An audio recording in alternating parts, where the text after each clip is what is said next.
దేవునికి స్తోత్రము కలుగునుగాక. నేటి సాయంకాల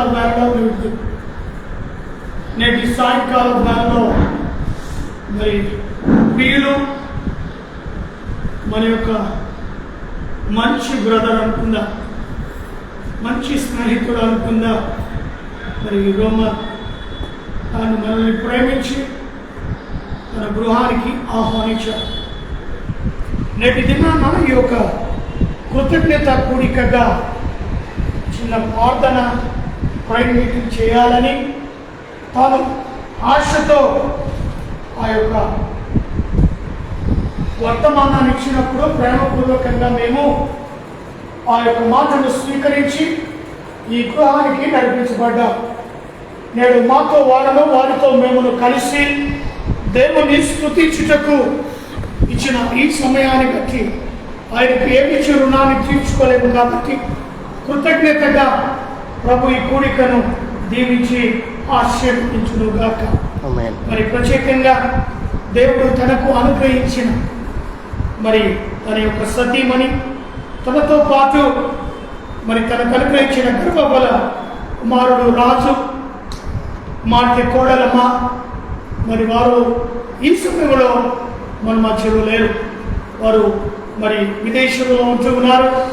దేవుడు వారికి తగినట్టుగా ఉన్నతమైన జాబ్ను కూడా వేరే కంపెనీలో మరి రావటం, అంతేకాకుండా కుటుంబాన్ని ప్రేమించి ఎన్ని సంపాదించినా ఏమి కలిగి ఉన్నా దేవుడు ఇచ్చు బహుమానాన్ని మనం పొందలేకపోతే కష్టం కదా. అలాంటి బహుమానాన్ని కూడా ఈ కుటుంబానికి అందిస్తూ దేవుడు ఉన్నతమైన తన సంకల్పాన్ని నెరవేరుస్తూ ఉన్నాడు. అందును బట్టి దేవునికి ఎంతగానో కృతజ్ఞతాస్తుతులు చెల్లిస్తున్నాం. మరి నిజమే, దేవుడు ఈ బిడ్డను మరి ఆ బిడ్డను జ్ఞాపకం చేసుకోవాలి. మరి తాను మరి గర్భిణితో ఉన్నది, ఆమె డెలివరీకి సమీపంలో వెళుతూ ఉన్నది.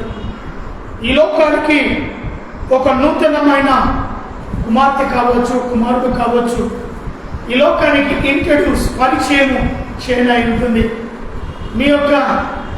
మీరు ఏ రీతిగా మీ బిడ్డల్ని కన్నారో ఆ బిడ్డ ఇంకొక బిడ్డకు జన్మనిచ్చే కార్యక్రమం మన మధ్య లేకపోయినా, వారు విదేశంలో ఉన్నా అక్కడ ఉన్న తెలుగు వారికి సహకారంగా ఉంటున్నందుకు ఆ దేవాతి దేవునికి వందనాలు. తల్లిదండ్రులుగా వారి నుండి ఆ కార్యక్రమాలన్నీ కూడా చూసుకుంటున్నారు.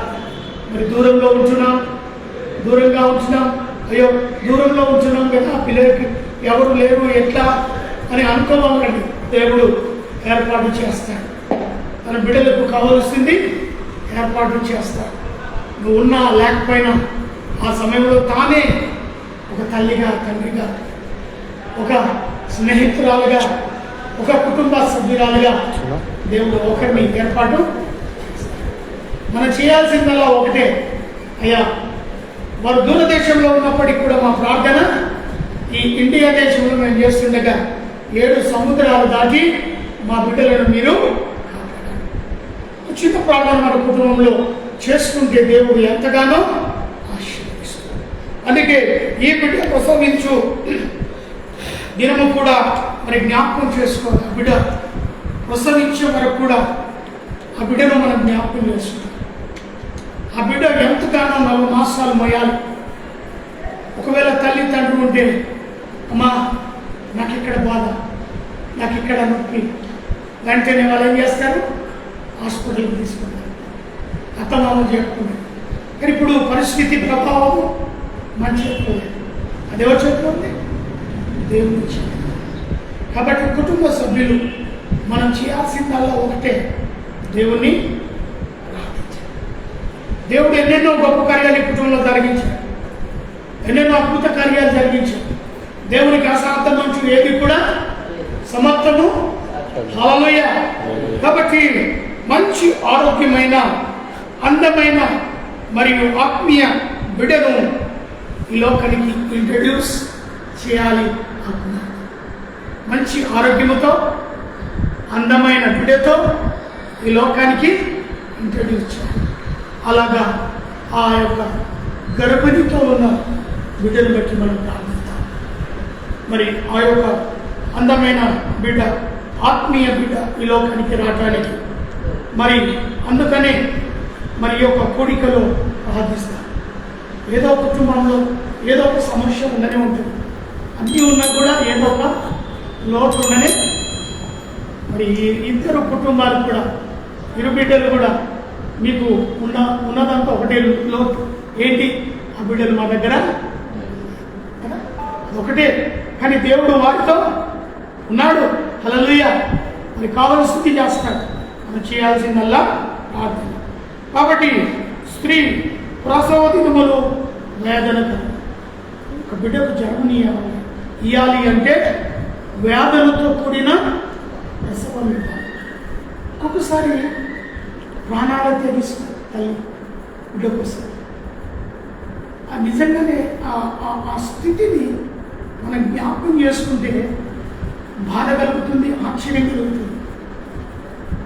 దేవుడు ఆదిలోనే ఆ ప్రణాళిక, మంచి ప్రణాళిక ఉండనేమో. ఎప్పుడైతే అవ్వ ఆ పాపం చేసింది కదా, దేవుడు తినకూడదు అని చెప్పినా కూడా ఆ ఫలాన్ని తిన్నది కదా, తద్వారా నీవు ప్రసాద వేదన పడదు అని. ఆ పాపం దేవునికి వ్యతిరేకంగా, దేవునికి భిన్నంగా, దేవుని మాటకు లోపడకుండా అపవాది మాటలు విని చూడడానికి రమ్యముగాను అందముగాను తినుటకు చాలా వింపుగాను కనబడ్డది. హ్యాపీను మీరు తింటే దేవుళ్ళు దేవతలు అవుతారు. ఎంత ఆశ్చర్యానికి దేవుని మాటను కూడా పెడచి ఉన్నది. అపవాది మాటలు ఆశ్చర్యానికి గురి చేసి అవ్వ చేసిన ఆ మొదటి తప్పును బట్టి నేటి వరకు ప్రసవ వేదన అనుభవిస్తున్నారు. ప్రసవములు అనేకులు బిడ్డకులు ప్రాణాలు త్యాగం చేస్తున్న తల్లులు రోజు చాలా దుఃఖకరం, వేదనకరం కుటుంబంలో. ఎందుకంటే కేరళ ప్రాంతంలో జరుగుతున్న భయంకరమైన సిచ్యువేషన్ మన కళ్ళకి ఎంత వేదన అనిపిస్తుందో వార్తల్లో వింటున్నాం. ఇలాంటి గృహమే, కుటుంబం అంతా గృహంలో పడుకున్న పెద్ద వరద వచ్చి ఆ బురద ద్వారా కుటుంబం అంతా బురదలో కుట్టుకుపోయి చచ్చిపోయారు. అనేకులు తీస్తూ ఉంటే చేతులు ఊడిపోతూ ఉన్నాయి, కాళ్ళు ఊడిపోతున్నాయి, మొండె ఊడిపోతారు. భయంకరమైన పరిస్థితి కేరళ ప్రాంతం. కానీ విని ఎరగని స్థితి. వాళ్ళు ఎప్పుడు ఇటువంటి దుర్ఘటన చూడలేదట. అలాంటి పరిస్థితి. గ్రామాలే తుడుచుకొని ఈరోజు ఇంత క్షేమంగా కుటుంబంలో మనం ఉన్నామంటే ఆయన కృప కదా. బిడ్డలు విదేశంలో ఉన్న ఇంత నీతిగా అక్కడ దేవుడు వారిని పోషిస్తున్నాడంటే ఆయన కృపనే కదా. మరి మనం ఆయనకేమిచ్చి రుణాన్ని తీర్చుకోవాలి.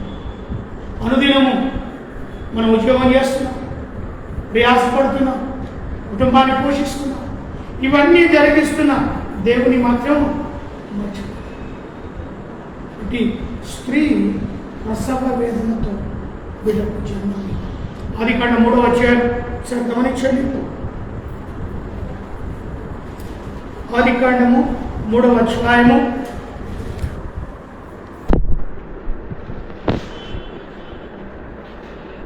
16వ వచనం. ఆదికాండం 3వ అధ్యాయం 16వ వచనం.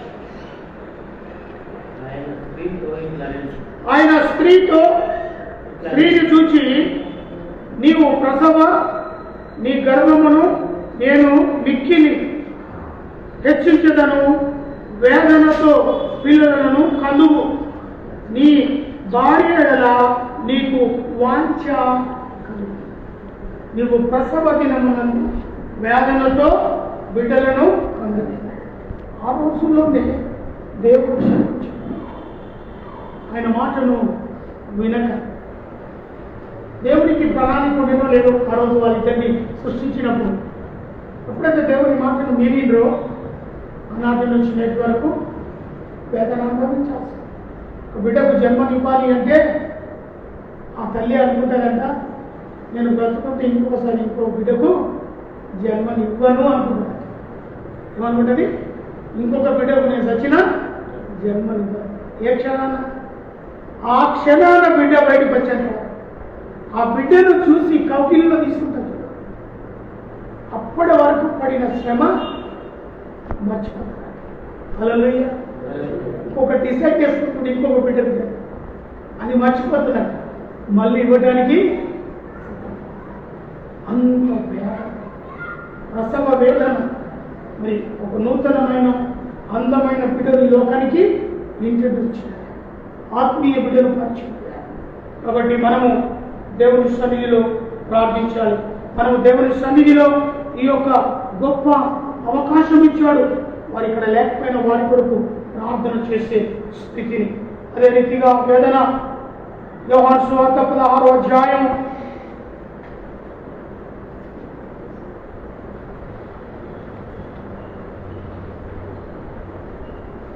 యోహాను సువార్త 16వ అధ్యాయం 21వ వచనం చూడమ్మా.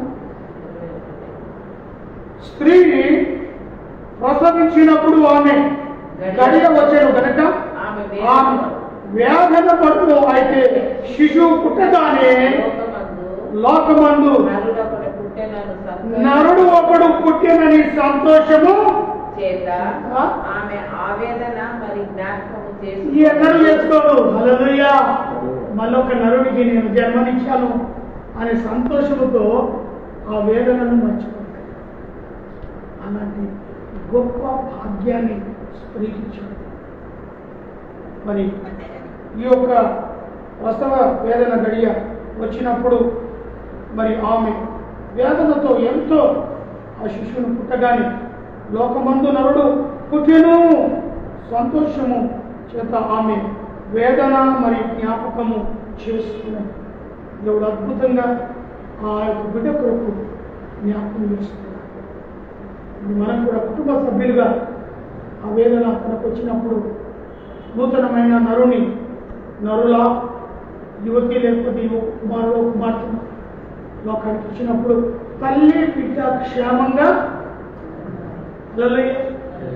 మనం చేయాల్సిన ప్రార్థన ఏంటి? తల్లి బిడ్డ అలాంటి చక్కటి బహుమానాన్ని మా కుటుంబానికి ఇచ్చి మీకు సంతోషం పెట్టండి. అదే రీతిగా యేసుక్రీస్తు ప్రభు ఒక స్త్రీ ప్రసవేదనతో ఇలా పిల్లలను జన్మలో మరి కంటూ ఉంది. కానీ యేసుక్రీస్తు రక్తము చేత కడగబడిన ప్రతి విశ్వాసి మరి సేవకుని ఆత్మల వలన రక్షణ విషయమై ప్రసవ వేదన ఒక కాపరి, ఒక పాస్టర్, ఒక దైవజనుడు, ఒక అన్యుడితో ఉన్న బిడ్డ క్రీస్తులోనికి రావాలి అంటే అదే ప్రసవ వేదన ఆత్మీయంగా ఎలాంటి వాడు ఏదో పిట్ట కథలు చెప్తే మరి దాని కొరకు అయ్యగారు కూడా ఎంతో ప్రసవ వేదన. ఒక స్త్రీ నూతనమైన బిడ్డలు ఏ విధంగా నొప్పులతో బాధతో కంటుందో అదే రీతిగా ఆత్మీయ కుటుంబంలో చేర్చబడాలి. ఒక అన్యుడు కానీ యేసు క్రీస్తుని ఎరగని బిడ్డ కానీ ఈ యేసు మార్గంలోనికి రావాలి అంటే ఆయన కొరకు కూడా దైవజనుడు ప్రసవ వేదన అలాంటి వేదన ఉంటూ ఉంది. పాపము కనుటకు కొందరు ప్రయాసము చేస్తారు. పాపము కనుట పాపములో జీవించి పాపములోని బ్రతికి పాపము చేస్తూ పాపములోని మరణిస్తారు. వారందరూ ఎక్కడైపోతారు? నిత్య నరకాన్ని. ఎప్పుడు యేసు రక్తము ద్వారా పవిత్రపరచబడి మన పాపములు క్రీస్తు యందు ఒప్పుకొని వాటిని విడిచిపెట్టినట్లయితే ఆ యొక్క ప్రసవ వేదనతో సృష్టింపబడిన నూతనమైన నవీనమైన హృదయం కలిగిన ఒక ఆత్మీయ బిడ్డ క్రీస్తులోనికి నడిపించబడతాడు. హల్లెలూయా. రెండవ మాట, మరి గర్భిణీ స్త్రీ ప్రసవ వేదన వచ్చిన వారిని ఎంతగా బాధతో వీడిని కంటూ ఉందో అంతగా నేటి దినాన చాలా భయంకరమైన పరిస్థితులు ఉన్నాయి. మన చుట్టుపక్కల క్రైస్తవుల మీద తెగ పడిపోతూ ఉన్నారు. ఎక్కడ పడితే అక్కడ కొట్టి చంపేస్తారు, చర్చిలు కూలగొడతారు, దాని మీద సంఘాల్లో వచ్చి పాడు చేస్తారు. భయంకరమైన పరిస్థితుల్లో మనం ఉన్నాం. అయినా దేవుని మహా ఉచితమైన కృపను బట్టి దైవజనులు వారు పడే ప్రయాసం కూడా అంత గొప్పది. ఇవాళ మార్నింగ్ నేను ఒక దాంట్లో వాట్సాప్లో చూస్తూ ఉంటే 4,500 మంది ఒక్క దగ్గర బాప్తిజం దేవుడికి ఏదో దేశంలో మరి యేసు క్రీస్తును నమ్ముకుని విశ్వసించారు. వారు 4,500 మంది ఒకేసారి బాప్తిజం తీసుకున్నట్టుగా నేను ఆ వాట్సాప్లో చూసాను. చాలా సంతోషంగా ఆ 4,500 మంది బాప్తిజం తీసుకోవడానికి సిద్ధపడడానికి ఎంతమంది దైవజనులు వారు ప్రసవ వేదన అనుభవించవచ్చు. అంత ఈజీగా వాళ్ళు తీసుకుంటారు. అలాంటి అద్భుతమైన సువార్త నేడు ప్రకటించబడుతుంది. కాబట్టి అలాంటి వేదనతో మరి దైవజనులు కూడా యేసు క్రీస్తు నామంలోనికి తీసుకుని వస్తున్నారు. అదే రీతిగా ఇక్కడ మనం గమనించినట్లయితే మరి ఆ యొక్క సమయంలో వ్యాధులతో కూడిన ప్రసవానికి ఆ స్త్రీ ఏం చేస్తుంది? కేవలం వేస్తుంది, బాధ అరుస్తుంది, గట్టిగా. మరి అదే రీతిగా ఇక్కడ కూడా వాక్యం కొరకు కూడా మరి మనం గమనించినట్లయితే వేదన పడుతుంది. యెషయా గ్రంథం 26వ అధ్యాయం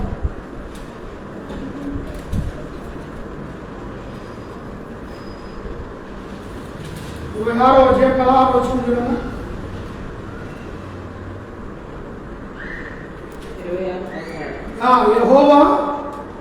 యెహోవా శ్రమలో వారు నిన్ను తలంచుకొనిరి.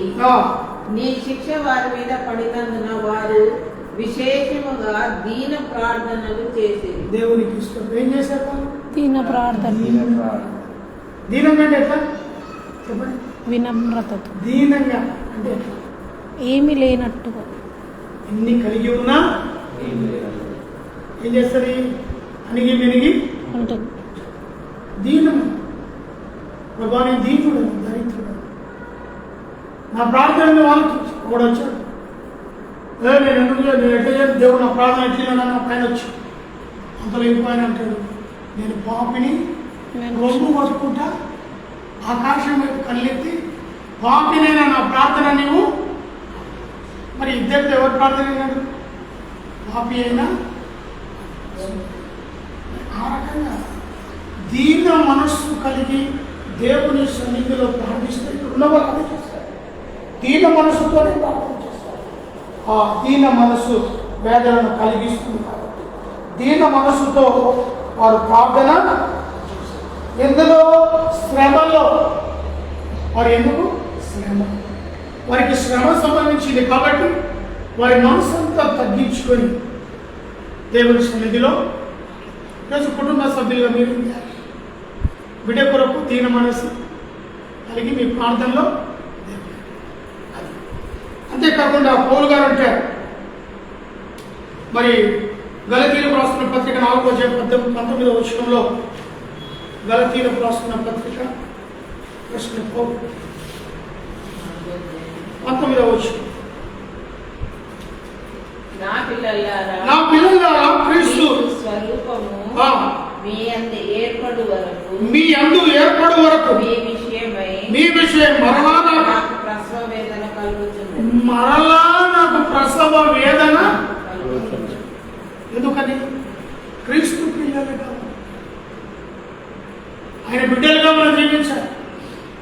వస్తున్నాడు, గొప్ప సాక్ష్యం చెప్తారు సంఘ. వాడు చెప్పే సాక్ష్యం ఒకటి, వాడు జీవించే జీవితం ఎక్కడ చూడకూడదు అక్కడే చూస్తాం, ఎక్కడ ఏం మాట్లాడకూడదు అదే మాట్లాడి చూపిస్తాం. మళ్ళీ చర్చలో మాత్రం అన్నింటిలో ముందుంటాడు. సాక్ష్యంగా గొప్పగా ఉంటుంది. అని ప్రవర్తనలో అదే వేదన.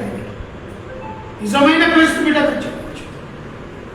ఆడిపోయినా కూడా ఎవరైనా ఇక్కడి నుంచి వారు ఉన్న ప్రాంతంలో రోమన్ బ్రదర్ కలిసిన పిల్లగాడు ఉన్నాడు, అక్కడ ఎవరో అలానే రోమన్ కొడుకు ఇవ్వండి, అవునా కదా? అలాగనే నిన్ను నన్ను చూస్తే అలానే క్రైస్తవ పిల్ల, అలాంటి పేరు కావాలి అంటారు, మంచి పేరు కావాలి.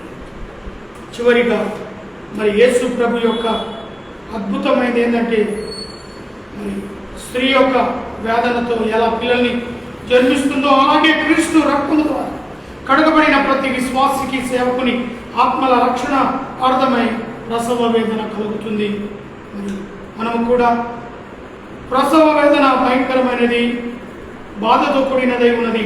అయితే పిల్లలు జన్మించిన వెంటనే ఆ తల్లి తన వేదన మరచి సంతోషించినట్లు క్రీస్తు ప్రజలమైన మనము ఉన్న ఆత్మీయ జీవితంలో క్రీస్తు కొరకు ఆత్మను అనుగుణంగా ఉంటే పరలోకములో దేవాది దేవుళ్ళతో కలిసి దేవుడు సంతోషిస్తాడు.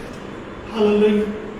మనం ఇక్కడ ఏ రీతిగా జీవిస్తున్నాము, ఏ రీతిగా ఆయనను స్తుతించి ఆరాధిస్తున్నామో దేవదూతలు వచ్చి మనల విషయాన్ని దేవునితో చెప్తే దేవుడు అక్కడ ఏం చేస్తాడంటే సంతోషిస్తాడు. ఓ ఫలానా కుటుంబం, ఫలానా నా కుటుంబం, నా రక్తంలో కడగబడిన ఇంత మంచిగా జీవిస్తున్నారా అని యేసు ప్రభువు అక్కడ నీ గురించి దూతలు తీసుకుని వెళ్ళిన వర్తమాన విషయంను బట్టి ఆయన సంతోషిస్తాడు. దేవునికి స్తోత్రం కలుగుతుంది. మరి ఒక వర్తమానం ప్రత్యేకంగా మరి దేవుడు ఎన్నెన్నో కుటుంబానికి మేలు చేస్తున్నాడు. మరి నూతనంగా గృహం కూడా ఏర్పాటు చేస్తున్నారు. బిడ్డల యొక్క వివాహంలో కానీ, ఆ తర్వాత గృహంలో కానీ, ఆ తర్వాత బిడ్డలని ఇద్దరిని ఒక్కొక్కసారి ఒక్కొక్కరే వెళ్తారు, ఒకరికి ఒకరు అటు. ఏమండి, ఒకరు అటు వెళ్ళినాక ఇటు పోవడానికి ఎంతో ప్రయాసం కావాలి. సంవత్సరాలు కనీసం లేదా 15 సంవత్సరాలు అయింది. మా యొక్క బామ్మడి కూతురు బయటకు వెళ్ళిపోయింది. ఆమె భర్త పోవాలంటే 15 సంవత్సరాలు అయిందిగా దొరకలేదు. లాస్ట్కి ఆమెనే వచ్చేసి 15 సంవత్సరాలు అయ్యి ఆ మొక్కతో అక్కడ ఉండి తిరిగి ఆ మొక్కతో వచ్చింది, కానీ ఈయన ఓనిక కాలేదు. ఎన్ని ప్రయత్నాలు చేశారు, అది ఇక్కడ అలా జరగలేదు. ఒకేసారి ఒకటే దెబ్బకు 2 బిడ్డలు ఒకటే దెబ్బలు వెళ్ళిపోయాయి కదా. దేవుడు చూడ ఎంత గొప్ప కార్యం చేశారు. అన్నీ ఆయన చేసిన మేలులే. మరి వివాహం జరగడం కానీ, బిడ్డలకు బయటికి దేశానికి చదువుకోవడానికి వెళ్ళడానికి కానీ, అక్కడ ఉద్యోగానికి కానీ, మరి గృహం కట్టడంలో కానీ, నూతనమైన గృహంలో దేవుని స్తుతించడం కానీ, ఇదంతా ఆయన ప్రణాళిక, మన ఆలోచన కాదు. మనం ఏ పార్టీ వాళ్ళమండి, మానవుని గుర్తు చేసుకోమంటాడు. మీరు వంట వండుతారు కదా, అన్నం వండుతారు కదా, అన్నం మీదకి వెళ్ళి ఆ గిన్నెను ఏమంటారు తాళ అంటారు, దాన్ని కప్పిందని మూతను తీసినాక ఏమొస్తుందమ్మా? ఆవిరి. ఆవిరి ఎంతసేపు ఉంటుందమ్మా? ఇటు వచ్చి అలాంటి బ్రతుకున్నది. అర్థమవుతుంది. ఆవిరి వంటి వాళ్ళము ఇంతలో కనబడి అంతలో పోత వచ్చి మెసేజ్ చెప్తాం. పోత ఏమైనా కావచ్చు, కట్టుకొని రాసుకోలే ఇక్కడ. ఆయనను సంతోషపెట్టాలంటే మన కుటుంబం ఎల్లవేళలో ఆయన సన్నిధిలో కనబడాలి. హల్లెలూయా. పని చేయొచ్చు, ఇంటి మంచి చెడు చూడొచ్చు, అన్నీ తెలుసుకుంటా పోతాం. దేవునికి సమయాన్ని అనుదినం ఆల్టర్నేట్ డే, ఒకరోజు తప్పి ఒకరోజు ఇంట్లో 7 నుంచి 8 గంటలకు గంట సేపు దేవుని సన్నిధిలో గడుపుతాం. హల్లెలూయా. అది మాకు ఒక ఆనందం, దేవునితో సహవాసం. అదే స్థితి ప్రతి కుటుంబంలో ఉండాలి ఆశ. మరి అలాగనే నేడు మమ్మల్ని రోమన్ బ్రదర్ ఆహ్వానించి చక్కగా ఈ యొక్క కూడికను అద్భుతంగా జరిగించినందుకు దేవునికి కృతజ్ఞతాస్తుతులు చెల్లిస్తూ ఈ నా మాటలు నేను ముగిస్తున్నాను. ప్రార్థన చేస్తున్నా. ఏమన్నా సాక్ష్యం చెప్తావు కదా, లైవ్లో సాక్ష్యం చెప్తాను.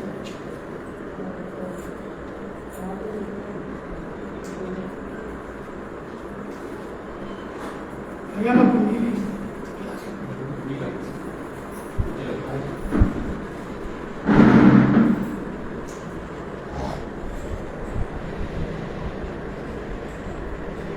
కుటుంబంలో దేవుడు చేసిన గొప్ప మేలు చాలా ఉన్నవి.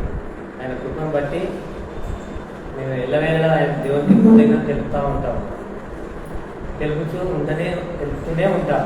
ఇంట్లో ఎట్లా అంటే నేను రీప్లేస్తో ఇల్లు కట్టాను, కానీ పైన పెంట్ హౌస్ చేసుకొని మొత్తం వదిలిపెట్టేశాను. దేవుని కృపతోటి నా కొడుకు కూడా విదేశాలకు చదువుకోవడానికి వెళ్ళారు. అక్కడ జాబ్ చేస్తూ ఈ యొక్క ఫస్ట్ ఫ్లోర్లో ఉన్న ఇంటిని పూర్తిగా నిర్మించారు. ఆయన దేవుని గొప్పతనం. ఇలాంటి మేలు నేను ఎన్నడూ కూడా మర్చిపోలేను. అదేవిధంగా ఇంకోటి ఏంటంటే కోడలికి ఇక బిడ్డలు పుట్టాలనే ఆలోచన కూడా ప్రేరేపణలో పెట్టుకున్నాము. అది కూడా జరిగింది. దాన్ని కూడా దేవుడు ఈ వందనాన్ని బట్టి దేవుని